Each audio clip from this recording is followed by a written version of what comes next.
एक तरफ है मोदी सरकार यानी कि वक्फ एक्ट और दूसरी तरफ है हमारी न्यायपालिका। दोनों में ही ये टसल जो है वो हमें देखने मिल जाती है, क्योंकि एक ऐसा कानून बनाया गया है जो बनाया तो गया था वक्फ प्रॉपर्टीज के मैनेजमेंट के लिए, लेकिन अगर एक ऐसा कानून जो धार्मिक हस्तक्षेप करे, क्या उसे यहाँ पे न्यायपालिका के शिकंजे में आना चाहिए या नहीं आना चाहिए।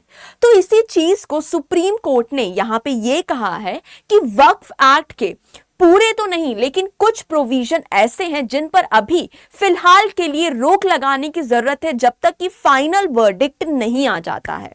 तो इसी चीज को आज हम इस पूरे सेशन में देखने वाले हैं कि वक्फ होता क्या है, वक्फ एक्ट क्या था, कैसे प्रॉपर्टीज को एडमिनिस्टर किया जाता था, वक्फ अमेंडमेंट एक्ट के क्या प्रोविजंस थे, क्या अमेंडमेंट लाए गए थे और सुप्रीम कोर्ट ने किन प्रावधानों पर यहां पर स्टे लगाया है, क्या रोक लगाई है, वो सारी चीजें आज हम इस सेशन में कवर करने वाले हैं।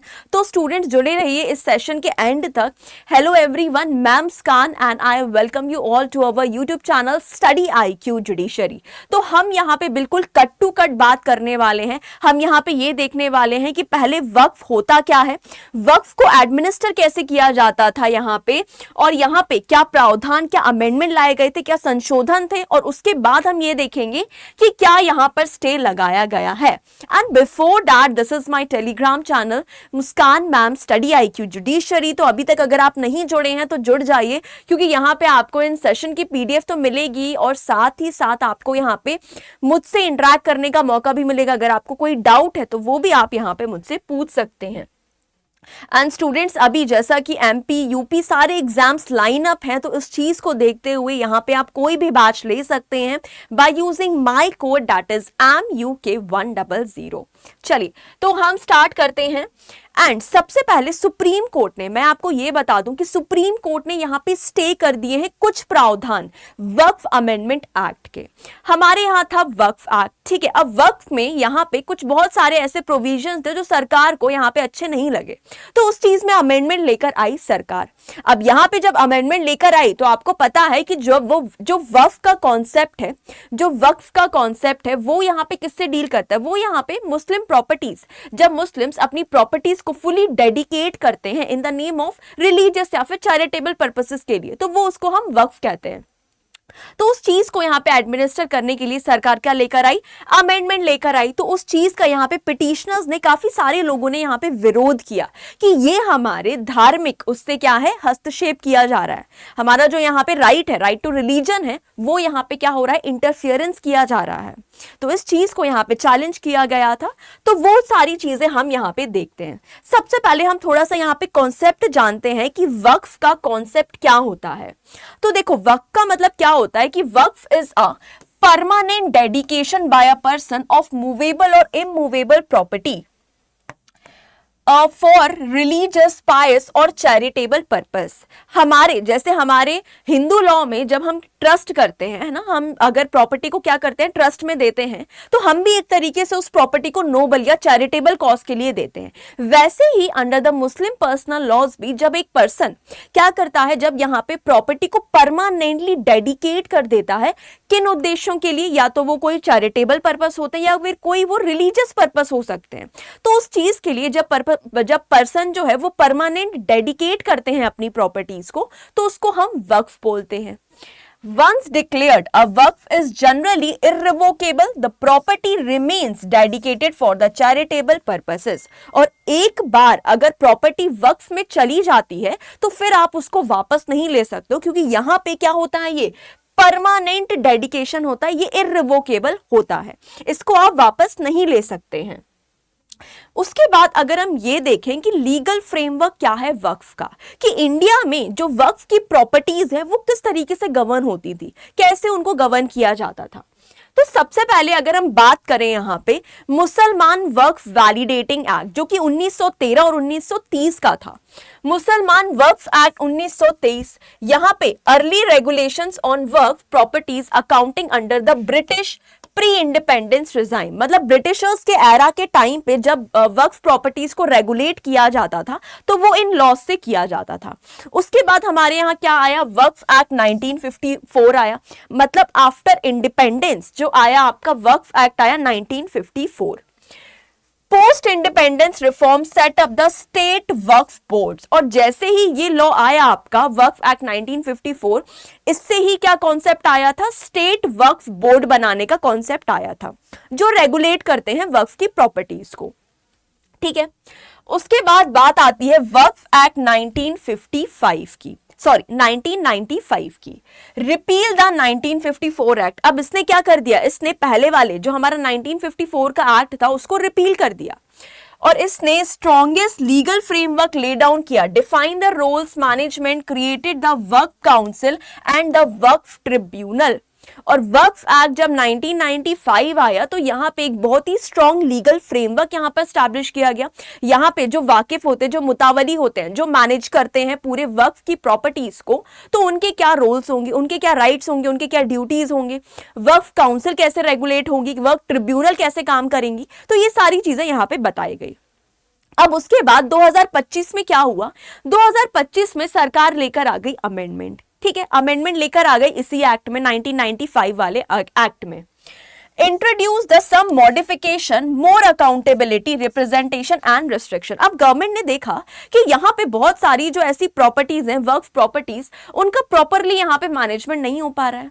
जो गवर्नमेंट लैंड है उन पर एनक्रोच किया जा रहा है by the name of Waqf, in the name of Waqf properties. तो ये क्या है, इस चीज को रेगुलेट करने के लिए यहाँ पर जो अमेंडमेंट लाया गया वो ये लाया गया, वक्फ अमेंडमेंट एक्ट 2025। ठीक है, तो अब उसके बाद क्या हुआ कि what was the amendment act 2025 change, इसने क्या क्या चीजों को चेंज किया।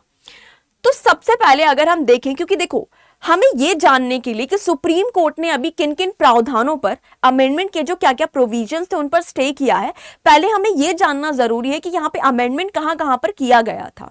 तो सबसे पहले अगर हम बात करते हैं definition of waqf and eligibility to create the waqf, अगर आपको यहाँ पे वक्फ बनानी है, ठीक है, तो उसकी एलिजिबिलिटी क्या होगी, कौन क्रिएट कर सकता है। तो जो न्यू लॉ, जो अमेंडमेंट एक्ट आया था वो ये कह रहा था, the new law inserted a clause that अ वाकिफ वन हु क्रिएट्स अ वक्फ। वाकिफ मतलब होता है एक ऐसा व्यक्ति जो वक्फ प्रॉपर्टीज, मतलब जो वक्फ को क्या करता है, क्रिएट करता है।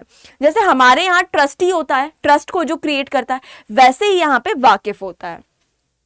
must have practiced the Islam for at least 5 years to create a वक्फ। इन्होंने ये बोला कि यहाँ पे कम से कम 5 साल तक वो जो व्यक्ति है वो प्रैक्टिस करे इस्लाम, तभी वो यहाँ पे क्या कर सकता है, वक्फ को क्रिएट कर सकता है। अब प्रॉब्लम ये थी कि यहाँ पे ये नहीं बताया गया है कि क्या पैरामीटर्स देखे जाएंगे, मतलब किस तरीके से प्रैक्टिस देखी जाएगी, 5 साल किस तरीके से देखे जाएंगे, तो इस चीज को चैलेंज किया गया था। ठीक है, उसके बाद power of government officers, state machinery, certain powers were over work property disputes, property identification, corrections in revenue records etc. are given to the government officers such as the district collector to identify or declare the government property as वक्फ।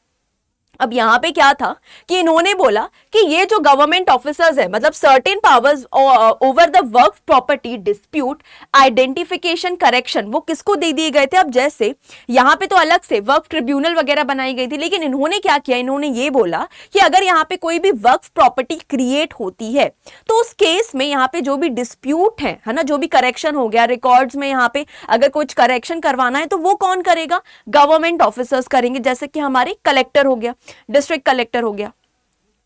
उसके बाद इन्होंने ये कहा कि representation in the Waqf board council. अब जो यहाँ पे जो वक्फ एक्ट था वो यहाँ पे स्टेट वक्फ बोर्ड बनाने की बात करता था, सेंट्रल लेवल पर भी और स्टेट लेवल पर भी। तो इन्होंने ये कहा अमेंडमेंट के थ्रू, ये बोला कि introduction of non Muslim members in the state Waqf board and the central Waqf council for the general representation.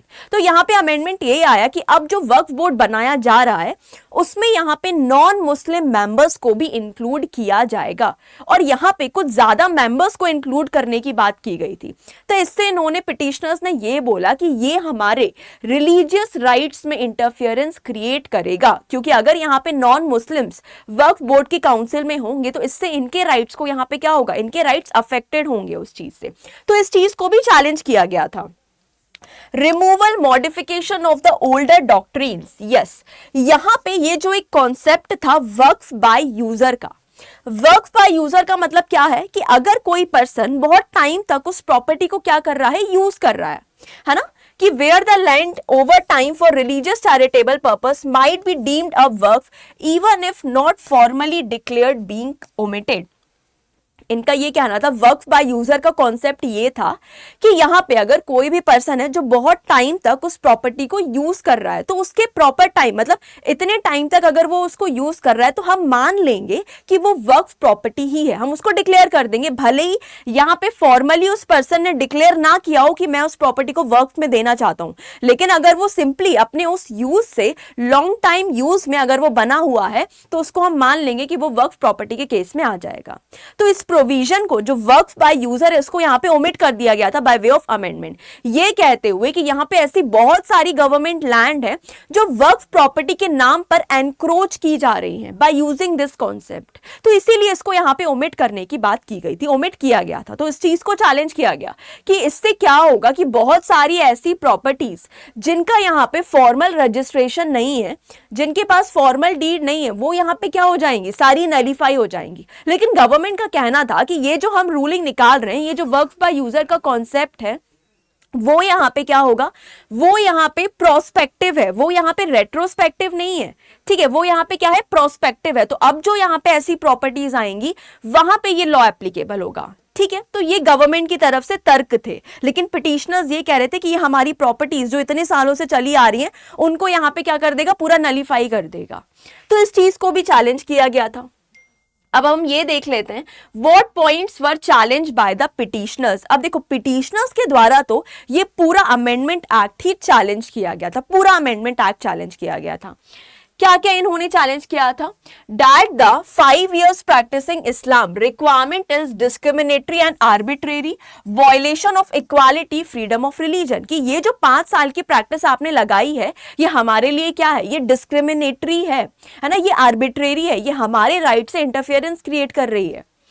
That giving the government officers executive power to determine work status, property, identity violate the separation of powers। और आप एक तरीके से अगर government officer को ये power दे रहे हैं आइडेंटिफाई करने के लिए, मतलब डिस्प्यूट को रिजॉल्व करने की अगर पावर एक गवर्नमेंट ऑफिसर के पास है, तो यहाँ पे सेपरेशन ऑफ पावर का क्या होगा, सेपरेशन ऑफ पावर में जुडिशरी का रोल अलग है, एग्जीक्यूटिव का रोल अलग है। अगर आप जुडिशरी का रोल एग्जीक्यूटिव को देने लगोगे तो यहां पे सेपरेशन ऑफ पावर बचेगा ही नहीं। तो पिटिशनर्स के ये चैलेंज थे।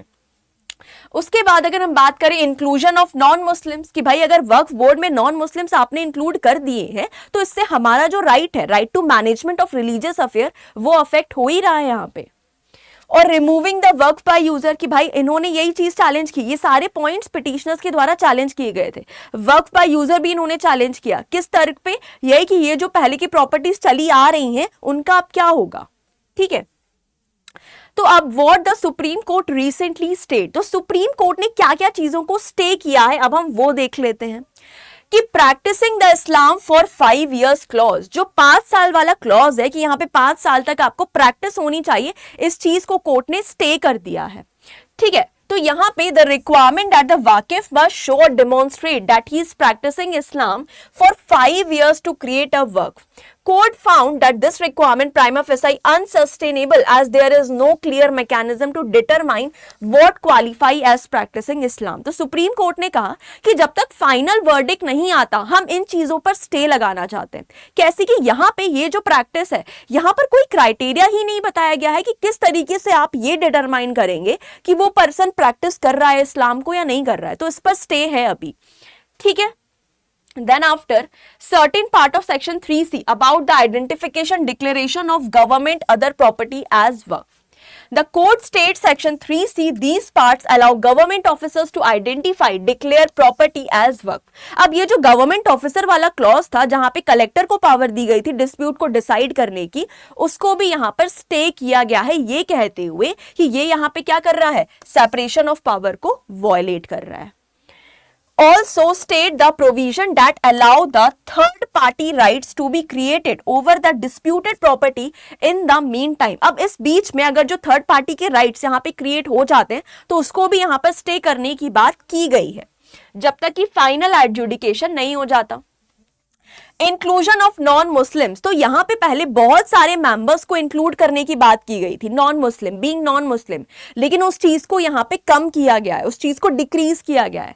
इन्होंने बोला है कि not more than 4 non Muslims members and in the state Waqf board not more than 3 Muslim members, non Muslim members. मतलब अगर यहां पे आप सेंट्रल वक्फ की बात करें तो यहां पे बेटा यहां पे आपके 4 से ज्यादा नॉन मुस्लिम नहीं होने चाहिए, और अगर आप स्टेट वक्फ की बात करें तो 3 से ज्यादा नॉन मुस्लिम बोर्ड में नहीं होना चाहिए। तो इन्होंने एक लिमिट को कम कर दिया है, जो 10 और 14 थी, इस तरीके से जो लिमिट थी उसको कम कर दिया है। ठीक है, उसके बाद what the supreme court not state, ये तो वो पॉइंट्स थे जहां पे सुप्रीम कोर्ट ने स्टे लगाई है जब तक कि फाइनल ऑर्डर अभी नहीं आ जाता, ये आपका इंटरिम स्टे लगा हुआ है। अब यहां पे सुप्रीम कोर्ट ने क्या स्टे नहीं किया है, doctrine Waqf by user, doctrine removal, कि इनका ये कहना था कि वक्फ बाय यूजर को यहां पे रिमूव करना चाहिए, तो सुप्रीम कोर्ट ने कहा नहीं, अभी ये डॉक्ट्रिन को हम यहां पे रिमूव नहीं कर सकते। The earlier law doctrine that land use as a waqf purpose can be treated as waqf even if not formally declared। ठीक है, the court did not find a prima facie case to stay the removal of this doctrine. Court को लगा कि यहां पे इस doctrine को remove करने का यहां पे कोई भी तर्क नहीं बनता है अभी फिलहाल के लिए। The rest of the law generally stand, the court refuse petition to stay the entire act. और पिटिशनर्स का तो ये कहना था कि पूरा लॉ ही यहां पे स्क्रैप कर देना चाहिए, पूरा अमेंडमेंट एक्ट ही यहां पर स्टे लगा देना चाहिए, लेकिन कोर्ट ने बोला नहीं, बाकी के जो प्रोविजंस हैं उन पर यहां पर स्टे नहीं लगाया जा सकता है, यही आपके प्रोविजन है जिन पर स्टे लगाया गया है अभी। तो क्लियर हुआ आपको कि क्या क्या चीजें चैलेंज की गई थी और किन पर स्टे लगाया है और किन पर अभी स्टे नहीं लगाया है। तो अब हम फाइनल वर्डिक्ट का वेट करेंगे यहाँ पे, अभी तो ये इंटरिम स्टे है, अभी हम फाइनल वर्डिक्ट का भी यहाँ पे वेट करेंगे। तो आई होप आपको पूरी क्लैरिटी आई होगी इस सेशन से रिलेटेड, इस पूरे टॉपिक से रिलेटेड, एंड आई होप आपको काफी क्लैरिटी आई होगी इन चीजों में। So thank you so much guys, have a nice day.